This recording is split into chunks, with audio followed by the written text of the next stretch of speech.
This is probably the weirdest animal that I've worked with. It was a little possum when I was over in Houston in Texas. So I went to stay with a colleague, an animal communication colleague, and we were having supper, and she said, "Oh, you've got to help me because we've got a resident possum." Very exciting because we don't have them here. And she said, and I want to bring her in, but she won't have it. She won't have it. I keep encouraging her to come in, and then all that happens is she disappears for a few days at a time. So I said, okay, well, she's a wild animal. Let's see what she's got to say.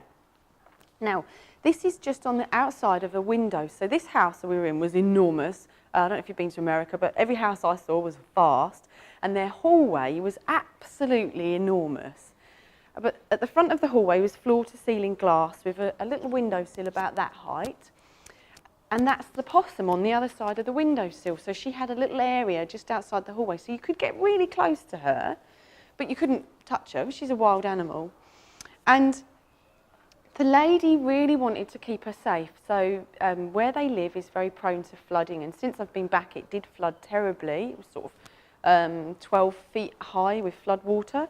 So she wanted to bring her in so that if anything happened, she'd be able to move her to safety quickly. This woman truly loved animals, but this is a testament of how our love for animals can be a little misdirected. So she was like, please can you help her? Please can you help me? Can you have a communication with her? And I said, well, I can try. Remember the code of ethics? So one of the things you might have noticed is I don't use the word owner. Animals hate it. In fact, we hate it. I don't want to be owned. And our dogs and cats, horses, and our wild animals certainly do not want to be owned. So I say our humans, our guardians, our mum or dad, our carers. The lady that looked after this possum was really her feeder. That's pretty much how Possum saw her. So I connected with her and I said, look, I appreciate you're a wild animal. I'd just love to have a chat with you.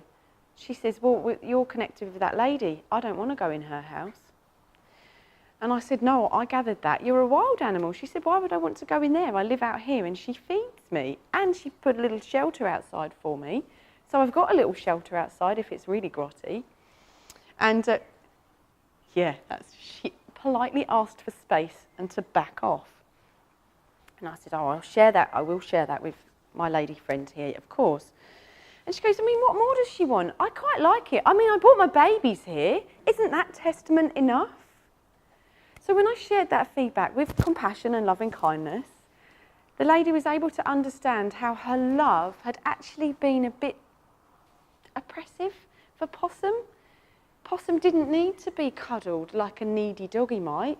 She needed that space to be held for her, to be safe and to be loved and fed, but not to be expected to be in the home.